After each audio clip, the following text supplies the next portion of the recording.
Hey, welcome back guys. If you're new, make sure you subscribe. Really helps out the channel. If you happen to enjoy this video, find it informative, give us a thumbs up. And if you haven't already, click the notification bell and you will be notified when I post my next video. So if you guys want to know how to delete any YouTube video, all you want to do first is go to your channel icon in the top corner, click it, and go to YouTube Studio.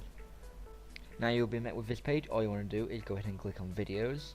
And now you want to find the video you want to delete. I'm going to be deleting this video because it got a copyright claim, it's unlisted, and I don't need it.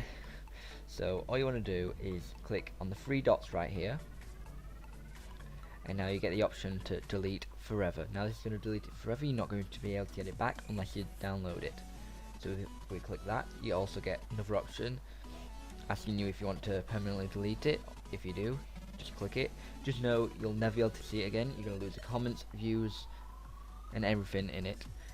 So if you click, you even have the option to download, gives it here, but then you can just delete forever, and now that video is gone forever and you'll never see it again unless you downloaded it, which obviously I didn't. But now that video is gone, and this has been how to delete any YouTube video.